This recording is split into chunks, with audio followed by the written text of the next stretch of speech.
Hi friends, എല്ലാവർക്കും ഞങ്ങളുടെ പുതിയൊരു വീഡിയോയിലേക്ക് സ്വാഗതം. ഞങ്ങൾ ഇന്ന് കോളയാട് വന്നിട്ടാണേയുള്ള ഇന്ന് ശ്രീകൃഷ്ണ ജയന്തി അല്ലേ, അപ്പോൾ അതിന്റെ പരിപാടി ഉണ്ട്. നമ്മളെ മക്കളെല്ലാം ഉണ്ട്, ശ്രീകൃഷ്ണനെയും കെട്ടിയിട്ടും അതുപോലെ പിന്നെ രാധേനെല്ലാം കെട്ടിയിട്ട്. അപ്പോൾ നമ്മൾ പരിപാടി കാണാൻ വന്നിട്ടുള്ള അപ്പോൾ പരിപാടി കാണാം കേട്ടോ. ഹലോ ഗായ്സ്, എല്ലാവർക്കും നമ്മുടെ പുതിയൊരു വീഡിയോയിലേക്ക് സ്വാഗതം. നമ്മളിന്ന് വന്നിരിക്കുന്നത് കോളയാടാണ്. ഇന്ന് ശ്രീകൃഷ്ണ ജയന്തി ആയതുകൊണ്ട് തന്നെ ശ്രീകൃഷ്ണ ജയന്തി കാണേണ്ടിയിട്ട് വന്നതാണ്. ഞാൻ ആദ്യമായിട്ടാണ് ശ്രീകൃഷ്ണ ജയന്തി കാണുന്നത്.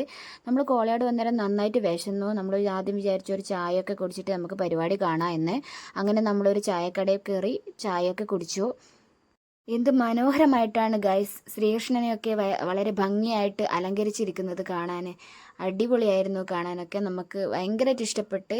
കൃഷ്ണൻ്റെ വിഗ്രഹം കണ്ടാലും തന്നെ മനസ്സിനൊരു എന്താ പറയുക കുളിർമ വന്നു. അങ്ങനെ നമ്മൾ ഒരു 5:30 ആയപ്പോഴേ നമ്മൾ കോളയാടെത്തി. പക്ഷേ 5:30 ആയിട്ടും 6 മണിയായിട്ടും 6:30 ആയിട്ടും ഘോഷയാത്ര ലേറ്റായിട്ടാണ് വന്നത്. ഒരു 7 മണി ആ ഒരു ടൈം ആയപ്പോഴാണ് ഘോഷയാത്ര വന്നത്. എന്നിരുന്നാലും ഇത് കണ്ടിട്ട് പോകാമെന്ന് വെച്ചിട്ട് തന്നെ ഉറപ്പിച്ച് വന്നതാണ് ഞങ്ങൾ. അങ്ങനെ ഗൈസ്, നീണ്ട കാത്തിരിപ്പിന് ശേഷം നമ്മൾ ഉണ്ണിക്കണ്ണന്മാരൊക്കെ എത്തിയിട്ടുണ്ട്. എന്താ പറയുക, ചെറിയ ഉണ്ണിക്കണ്ണന്മാർ മുതൽ വലിയ ഉണ്ണിക്കണ്ണന്മാരം വരെ നമ്മൾ ഈ ഒരു ഘോഷയാത്രയിലൂടെ കണ്ടു. മനസ്സിനും കണ്ണിനും ഒക്കെ നല്ല കുളിർമ നൽകുന്ന ഒരു ഘോഷയാത്രയായിരുന്നു ഇത്. ജസ്റ്റ് ഒന്ന് കണ്ടിട്ട് പോവാന്ന് വെച്ചിട്ട് നമ്മൾ നിന്നതായിരുന്നു. എന്താ വെച്ചാൽ ലേറ്റ് ആയതുകൊണ്ട് നമുക്ക് വീട്ടിലും എത്തണം, ആ ഒരു ഇതിലായിരുന്നു നമ്മൾ നിന്നത്. പക്ഷേ എന്താ പറയുക, ഘോഷയാത്ര കണ്ടിട്ട് നോക്കുമ്പോൾ നമുക്ക് അവിടുന്ന് വരാൻ തോന്നിയിട്ടില്ല. അങ്ങനെ അടിപൊളിയായിട്ടുള്ളൊരു വെറൈറ്റി ഘോഷയാത്രയായിരുന്നു. ഉണ്ണിക്കണ്ണന്മാരെ പലതരത്തിൽ, പല രൂപത്തിൽ, പല സിറ്റുവേഷനിലുള്ള കഥാപാത്രങ്ങളായിട്ട് എന്താ പറയുക അവരെ ഒരുക്കിയിട്ടുണ്ടായിരുന്നു. അതിമനോഹരമായിട്ടുള്ളൊരു ഘോഷയാത്രയായിരുന്നു. എന്തായാലും വന്നത് വെറുതെ ആയില്ല എന്ന് എൻ്റെ മനസ്സ് പറഞ്ഞു. അത്രക്കും നല്ലൊരു ഘോഷയാത്രയായിരുന്നു ഗൈസ്. എന്തായാലും വന്നത് വെറുതെ ആയിട്ടില്ല ഗൈസ്. എന്താ പറയുക, നമുക്കത് കൺകുളിർക്കെ കാണാൻ സാധിച്ചു കൃഷ്ണനെ. അതിനുശേഷം കൃഷ്ണന്റെ ഉറിയടിയൊക്കെ ഉണ്ടായിരുന്നു. ഇതാണ് നമ്മൾ ശ്രീകൃഷ്ണ ജയന്തിയിൽ മെയിൻ ഹൈലൈറ്റ് ചെയ്യുന്ന ഒരു ഭാഗം എന്ന് പറയുന്നത് ഉറിയടിയായിരുന്നു. അത് നേരിട്ട് കാണാൻ സാധിച്ചതിൽ വളരെയേറെ എനിക്ക് സന്തോഷമുണ്ട്. കാരണം എന്ന് വെച്ചാൽ ഞാൻ ഇതുവരെ ഇങ്ങനെ ഉറിയടിയൊന്നും ഞാൻ ഇതുവരെ നേരിട്ട് കണ്ടിട്ടുണ്ടായിരുന്നില്ല. നല്ല അടിപൊളിയായിട്ടുള്ളൊരു ശ്രീകൃഷ്ണ നൃത്തമൊക്കെ നമുക്ക് കാണാൻ സാധിച്ചു.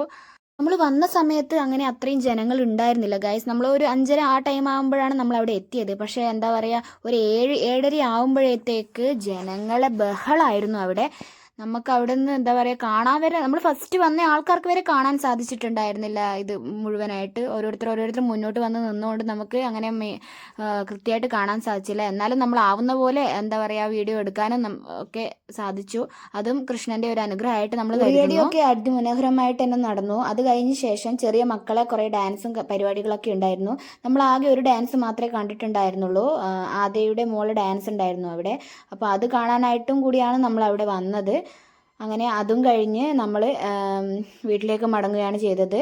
നമ്മൾ ഇനിയും ആക്റ്റീവായിട്ട് തന്നെ ഈ വീഡിയോസിൽ വരുന്നതായിരിക്കും. അതുകൊണ്ട് എല്ലാവരും നമ്മളെ സപ്പോർട്ട് ചെയ്യണം, ഷെയർ ചെയ്യണം, ലൈക്ക് ചെയ്യണം, കമൻസ് ഒക്കെ തരണം. നമ്മൾ പുതിയൊരു വീഡിയോ ആയിട്ട് പിന്നെയും കാണുന്നത് വരെ ടാറ്റ ബൈ ബൈ.